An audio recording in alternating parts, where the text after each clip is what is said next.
Showtime!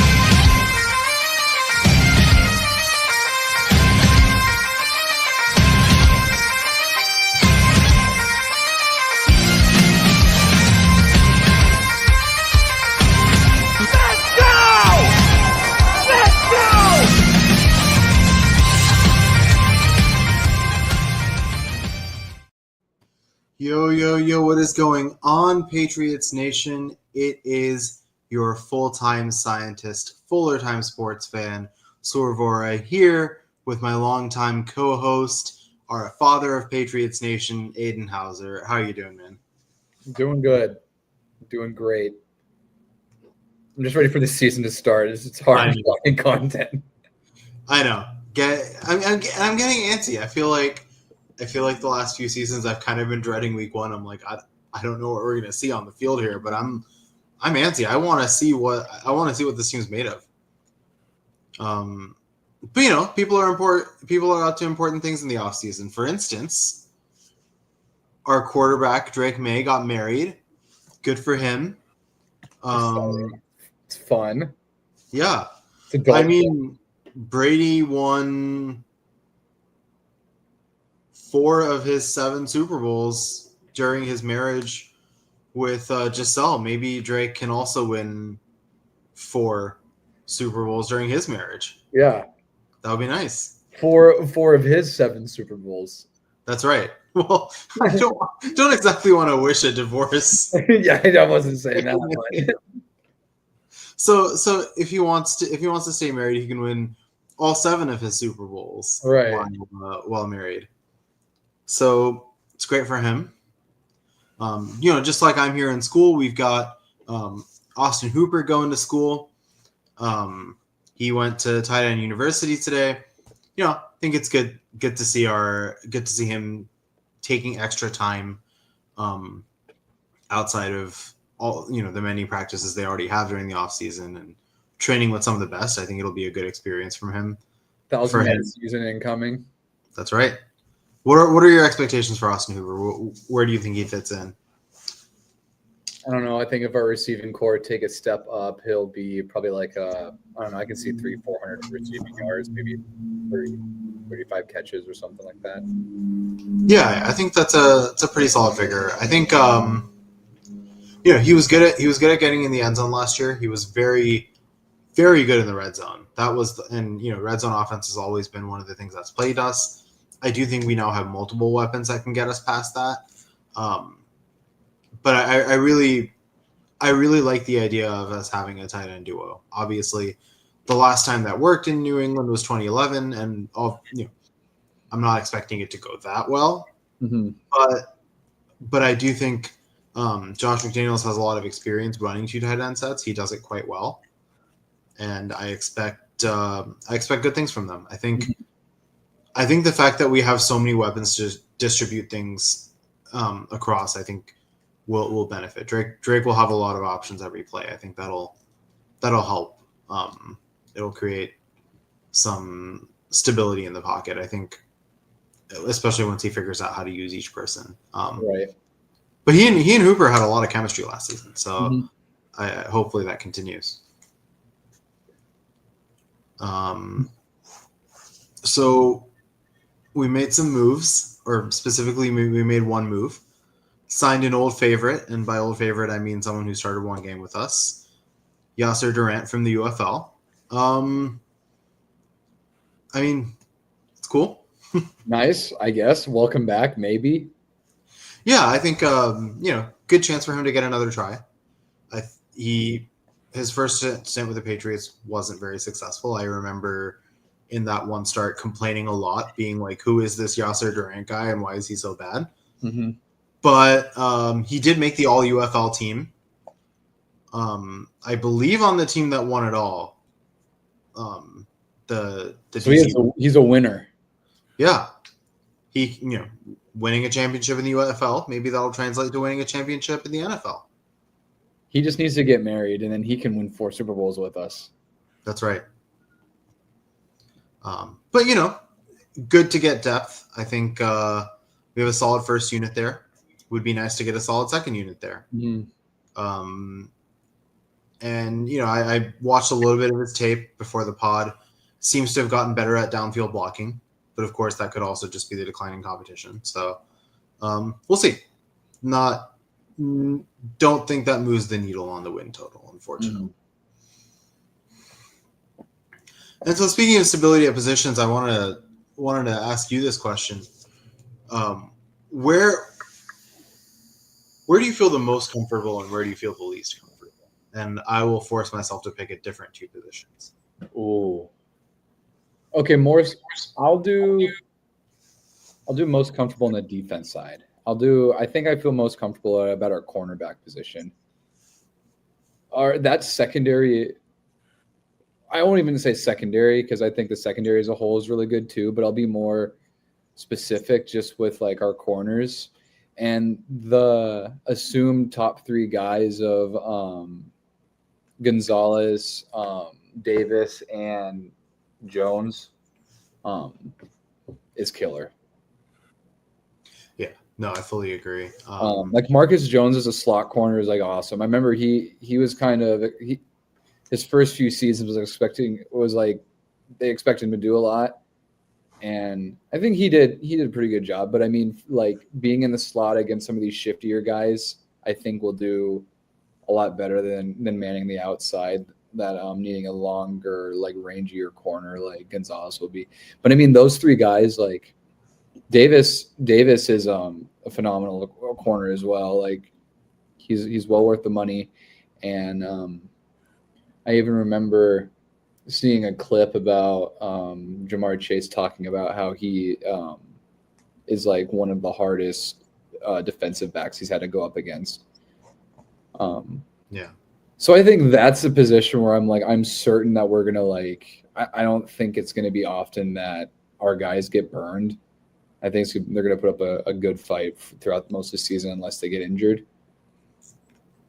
Yeah, I don't know what your thoughts are on that. No, I think that's a really good pick. I think it's a really good top three, and I do think hopefully the safeties can back them up when they do get burned or when they do get passed, because the receivers are that good. It's going to happen from time to time. I think there's. I felt like synergy between the corners and the safeties was an issue in the last couple of years, so I'm hoping that we can improve on that front. But I really like this top three. I think you've got just immense talent in Gonzalez. I would not be surprised if he comes out of the year being the best cornerback in the league, and I think he's a sleeper DPOI candidate.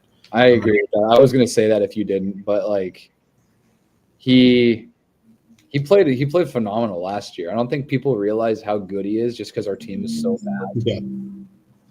But yeah, I don't know. He's locked a lot of guys down. Yeah, no, fully agreed. And Davis, of course, is a big acquisition. We finally have that. We finally have that really good backup corner. I mean, not backup corner. That really good CB2. And crazily enough, I feel like Marcus Jones is the best athlete out of the three. He's got just such raw speed, raw athleticism, can jump well. I think it's just a question of bringing the instincts up to another level. I think he's shown flashes of that, but I think it's about for Marcus Jones, it's about consistency. Can he do the crazy things he does from time to time, play in and play out. Mm-hmm. I also, I'm excited to see him back in more of a regular punt returner role now that he's fully healthy. I am interested with McDaniels back in offense to see if they can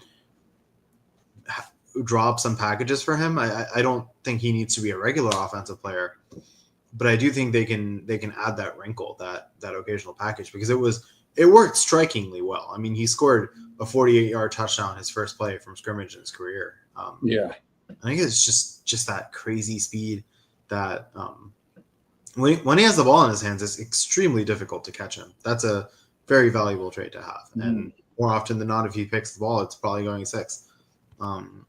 We didn't even need Travis Hunter. That's right. Because we have him. I do think there's that archetype a little bit. I don't think he's as freakily good, but I also, maybe part of it's just he doesn't have the notoriety, but he has scored a touchdown on all three levels in his career, special teams, offensive, and defense. So, I don't know. Has Travis Hunter scored a special teams touchdown? Yeah, probably. Not in the NFL. That's right. Yeah. Has Travis Hunter had a single pass breakup in the NFL or a single catch? No. Has Travis Hunter ever had a walk-off touchdown against the Jets? No. No. And for that matter, has Abdul Carter had a single sack in the NFL yet? No. No. So we're good. We got Marcus Jones.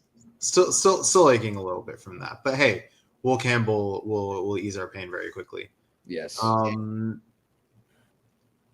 So for me, since I can't pick cornerback because that was going to be my pick as well. I'm going to say the edges just because there's so many options. We were talking about this last week about some of the different configurations you could see at edge, and the fact that you've got Anthony Davis. The fact that you've got Anthony Jennings. I was thinking Anthony Davis and then got mixed up. The fact that you've got Anthony Jennings on the cut block for the roster just shows how much depth we have at the edges. Of course, we've got Keon. We'll see where Christian Barmore plays. We'll see where Milton Williams plays. Robert Spillane, Harold Landry definitely could be on the edge. There's so much you can do, and it can be a plug and play position where every single plug and play option is really dangerous. I think we're going to be able to throw a lot of different looks at quarterbacks, and we're going to make life very difficult. Mm-hmm. Yeah, it's going to be one of those weird things where I feel like a player who's too good to be cut is going to be cut just because we have a lot of just intriguing names on that defensive front, and even some of those guys who are in between the linebackers and edge rushers. It's going to be interesting. Yeah, agreed. And where do you feel the least confident?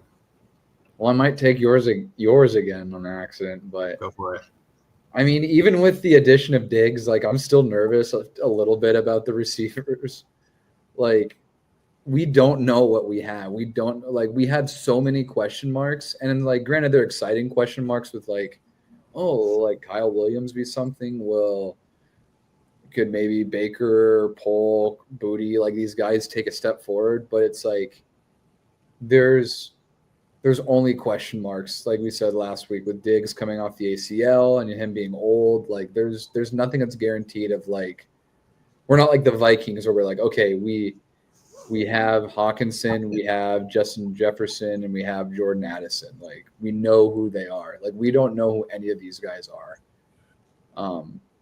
So that I'm excited, but I'm still a little skeptical. Yeah, no, I think that's very fair. I think for me, and actually you didn't take mine this time. Okay. For me, it's interior offensive line. I still just don't know yet. And when he's making a return back to guard, I think that'll go really well. But it's also a position he didn't play last year. Garrett Bradbury, I think, will be a solid center. I don't think he'll be spectacular, but I think that's fine. And I do think we have a really good potential rookie backing him up. But again, he's a rookie, and Bradbury is new. And I have just been, with the Bradbury trade, the whole time I was just wondering. I really don't understand why the Vikings let him go.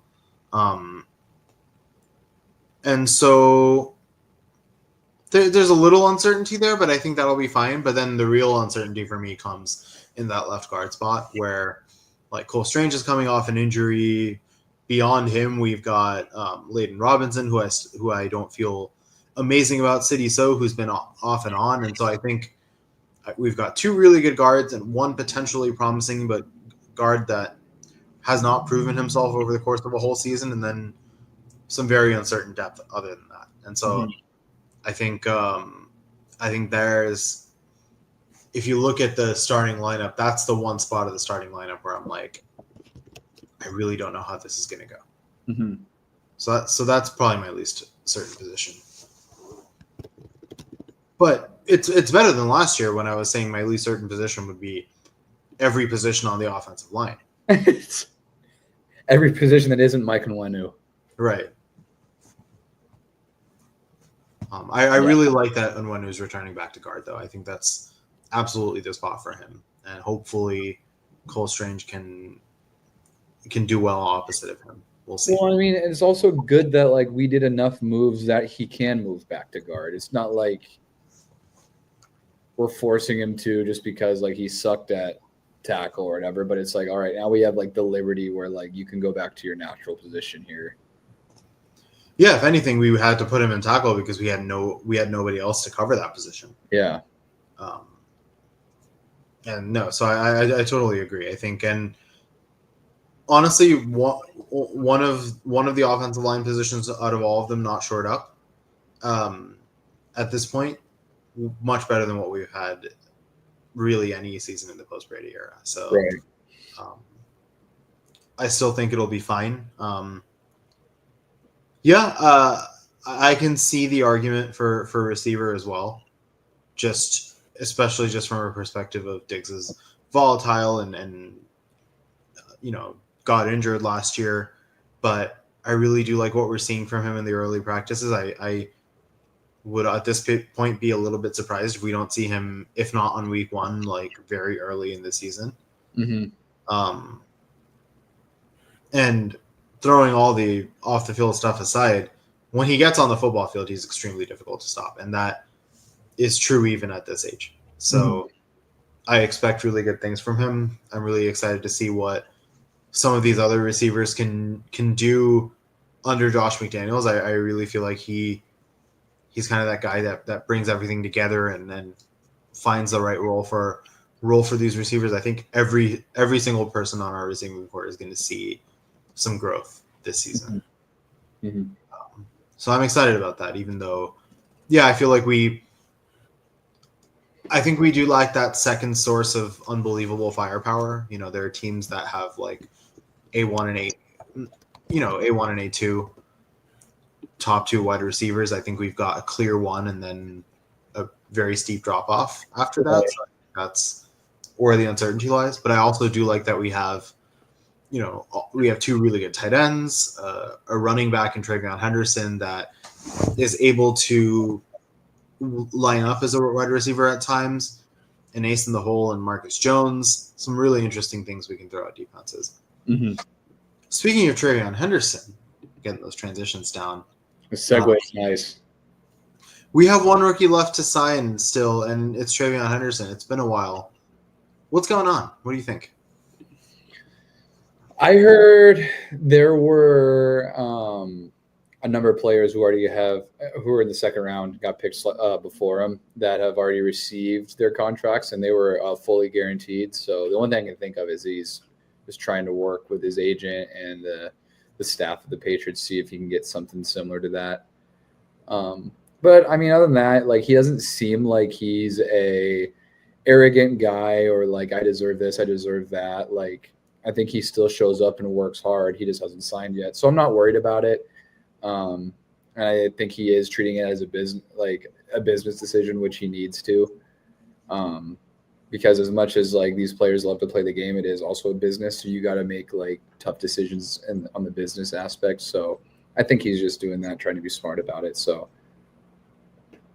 don't think it's a crazy big deal. Nothing to be worried about at this moment anyways.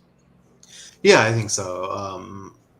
I think it's one of those things you see a contract break the norms. All the agents are scrambling and trying to figure out what's going on, seeing if they can cash in on it.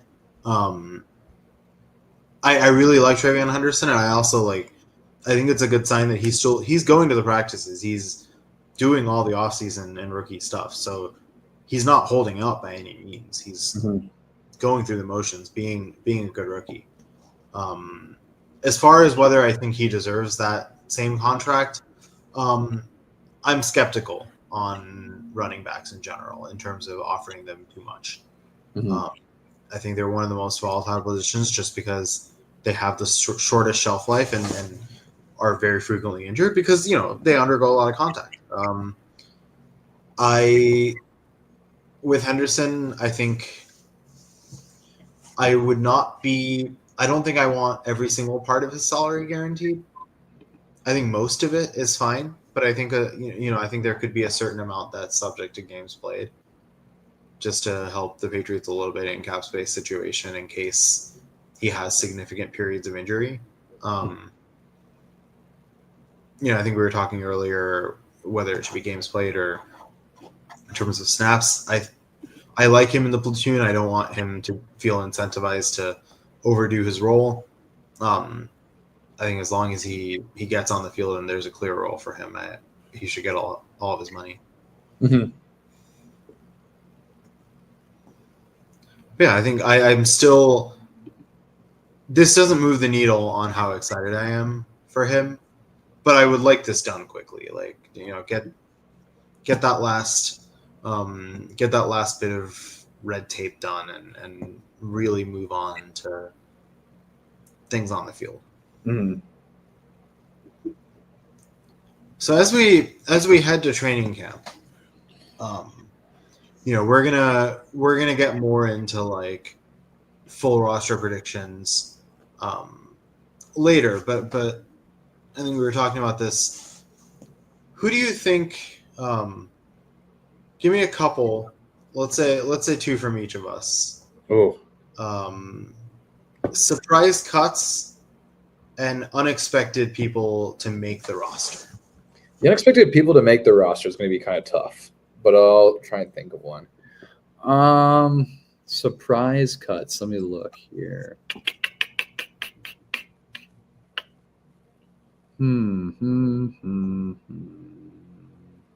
All right, my two surprise cuts. They're going to be a little juicier. I have them both on the offense.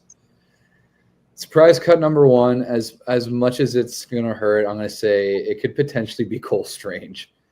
Wow. I know our line is horrible, or was horrible last year. He hasn't pieced. Has he pieced together a full season yet? No. Yeah, he's always injured. We spent a first round pick on him a number of years ago, but it's a new regime. This coaching staff has, from what I remember, I don't think no big name has any ties to him. Like none of the actual coaches. Maybe there's some of the assistant coaches, but he's nothing to Vrabel. He's nothing to some of these guys. So he could just very easily rip the Band-Aid off. And even when he's healthy, it's not like he's a superstar player. He's average at best. So if they see some of these young guys who are playing well and look like they could turn into something, it wouldn't surprise me to see him get cut. Yeah. But that's my one surprise cut. The other one, this one's also wild, and I don't think you're gonna like it, but I can see Kendrick Bourne. Again, it would be a surprise. I don't think it's gonna happen, but if it does, it would be I don't know how to. It would be a surprise, but I don't think it's impossible to say that he gets cut just with the age, the injury history, and again having some young guys who are kind of, I don't know, popping off in training camp. It could happen. He could be the odd man out just because of that. He's still a talented player, but I really wonder how much value he brings altogether, just outside of being a player, like a coach. The age, how does he fit in with the rebuilding? How does he fit in the grand scheme of things? Yeah. No, I think those are good picks. With Strange, and so I was wrong. He did play all of his games his first year, and then did he? Okay. Yeah, 10 last year. Sorry, 10 last year and 3 in the most recent season, where he ranked 61st out of 64 centers on Pro Football Focus in terms of his average score of 48. And that tracked with what we saw from him. Yeah. Yes, he's been there for a while. Yes, we spent a first-round pick on him, but I can't come up with a third reason to keep him on the roster other than sunk cost fallacy. Right. And that might be enough. Sunk cost fallacy combined with a good camp will probably be enough. Mm-hmm. But I think that I do think there is a bit of a chip on his shoulder for camp. I don't think he's guaranteed. Because he's been here for a while, but he's done nothing in my mind to distance himself from the rest of the mix. So I think that's a solid pick. As far as Kendrick Bourne, I can see why you have him there. A lot of people do. I feel like I think I just happen to be a Kendrick Bourne truther. I'm a very big fan of what he did with McDaniels in 2021 with a much worse quarterback. I feel like he was a source of stability for that offense. I also feel like part of the reason his stats have declined is that I feel like he's been mishandled. I feel like his offensive coordinators have not known how to use him, and I think if you're Josh McDaniels, you immediately will go back to familiarity mode and be like, all right, I know exactly what to do with Kendrick. I know what worked with Mac. I know what's going to work with Drake. And I mean, I think it's more likely, if anything, that he maybe gets traded out mid-season than gets just flat out cut. Mm-hmm. Just he has the pedigree that if he's able to have a few good games, he could increase in value. I don't think you would want to let a player with his stats, at least his peak stats, go for free. Mm-hmm. My two, I'm going to go Jalen Polk for my first one. I know a lot of people have him on their rosters because he is a second-round pick. Right. Chance can't dump someone who's drafted in the second round and has so much promise. Especially if we made the huge investment of taking him over Ladd McConkey. Don't remind me, dude. But I've seen what I need to see from him, to be honest. And given the best of what I've seen from Kendrick Bourne at times, because I think in large part it might come down to those two. As far as I think that'll be a very clear roster battle. Mm-hmm. I think Kendrick Bourne's going to come out on top in that one. And then second surprise cut, because Strange was my second. I'm going to go with the guy right behind him. Layden Robinson saw a lot of playing time last year, was kind of the starting guard for most of the season. Mm-hmm. Big Mayo guy. And I think with the fresh start, you don't have that kind of bias of the coach really, really liking him. I thought he was just okay last year. Mm-hmm. And I think with the new when the new regime change, I would not be surprised to see him get cut. I think he's already a little bit on the edge, but I think most people have him on the inside looking out. I see him on the outside looking in.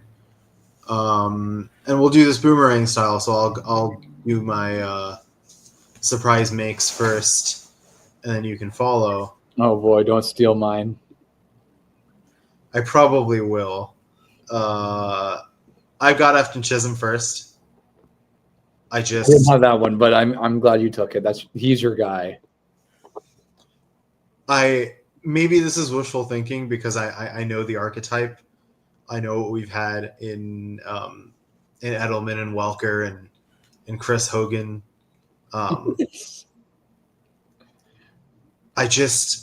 The guy is just a ball of speed and athleticism and hard work. And for instance, I would put him in over Jalen Polk any day of the week, twice on Sundays.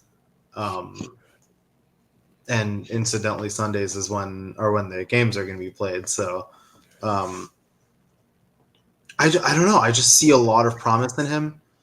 I feel like he's got that hard worker bee in him. Mm-hmm. And I was frankly surprised that he, after watching his tape, I was surprised he went undrafted. But I think he's, there are comparisons going around to Cooper Kupp, and when I watch his tape, I can see why. So he's for me, especially given that there's uncertainty at wide receiver, I think that leaves the door open for someone like him to take it over someone who has had a chance and not done well with it. Whether that's a Jalen Polk or even if he has a bad camp, a Kendrick Bourne. I could see him making it over one or maybe both of them. Mm-hmm. Second surprise make. I have to think about who is not expected to make the roster. Goodness. Let's see. Drake May.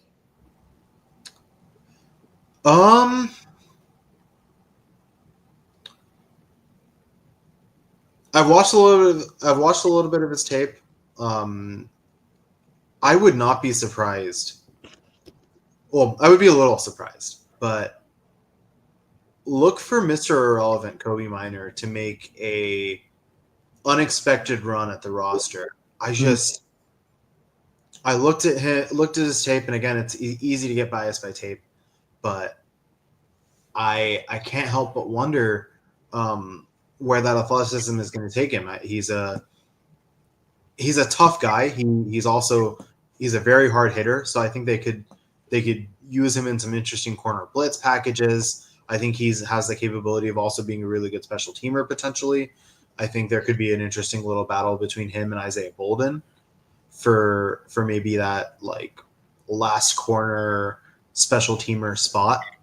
But can't help but look at a story like Brock Purdy and wonder whether that chip on the shoulder of being Mr. Irrelevant can carry him to some interesting heights. Mm-hmm. All right. So with mine, I don't know how crazy to get here. I don't know if I just go off of this is the year we finally do this sort of thing. Go for it. All right. So after talking about last week, I think my surprise stay will be, was it Brock Lamp or is it Lampy? That was next on my list. I love that pick. I don't even know how to pronounce his name. He's a rookie, but it's like we haven't the peak McDaniels days were when we had just like that gritty fullback who just got in there, made blocks, and I mean even occasionally caught the ball. Like James Devlin, I loved him. Like I forget about him from time to time. Just when you think of like just great players, just because he was a fullback.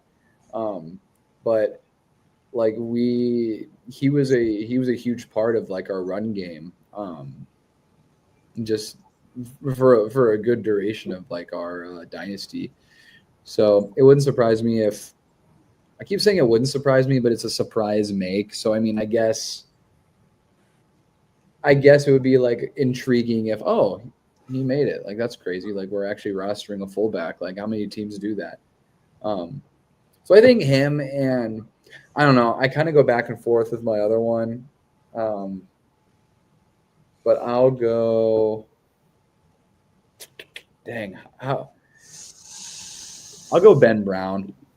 I was back and forth between Ben Brown and the other Ben and Ben Woolridge, but I think you know what I'm going to say. I think it's more. I'm going to change it. I think Ben Woolridge making the roster be more of a surprise than Ben Brown. So I'm going to say that. Just with Drake's play style, he's a little more. He's not as cautious as a player as like Brady or Mac was. Whenever there's a rusher, they'll just kind of fall down and give themselves up. Where Drake wants to fight for those yards. So I think just with his kind of erratic play style, there's a possibility that we carry three quarterbacks and it seems like the first time in a long time, and actually on our roster instead of just practice squad. Yeah, interesting picks. I really like the Brock Lamp one. I feel like it could be an interesting return to some old school Patriots football. Some old school Patriots football that really worked. Mm-hmm. And you talk about supporting our running backs.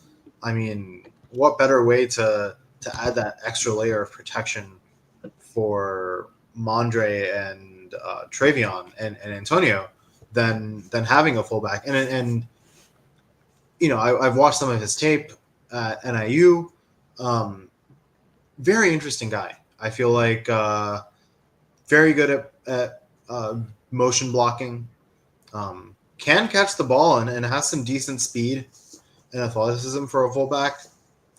Does kind of remind me of James Devlin in a way. I mean, you had those random plays where where James Devlin would make an amazing catch out of nowhere. Lamp also carried the ball a few times at NIU, so he can do a little bit of everything. He's kind of a jack of all trades. Sure. Josh McDaniels loves versatile players, and I think that's enough for him to roster. And McDaniels has experience with the fullback position, obviously with Devlin, and then also with Jakob Johnson, who played for him both in New England and in Vegas. Mm-hmm. So, yeah, I think that's a really good pick. As far as Ben Woolridge, I was going to agree with Ben Brown because for all the times we said who is Ben Brown, he actually ended up holding his own for the most part at that center position when he played. I liked what we saw from him, at least as far as like a fringe roster piece. With Woolridge, I definitely agree with the rationale. I just think there are too many position battles that I would rather see us roster that extra player that we feel like should have made the roster. Like, for instance, if we're thinking of cutting Anthony Jennings, which I think he's going to end up, I think he's going to be fine. But if we're thinking of cutting in Anthony Jennings or a Kendrick Bourne or someone like that, I'd rather us take a chance with those guys than roster a third quarterback where I think we can probably get a quarterback around as good as Ben Woolridge from maybe another team's practice squad or our own practice squad. Sure. So that's where I'm at there. And I also do I do think Josh Dobbs is a very solid backup. We've obviously seen him win at the NFL level.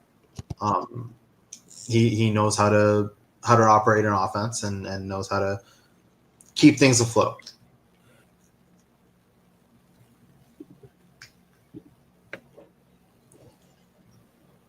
And yeah, we somehow filled 40 minutes with random hodgepodge of topics, but that's what we're here for.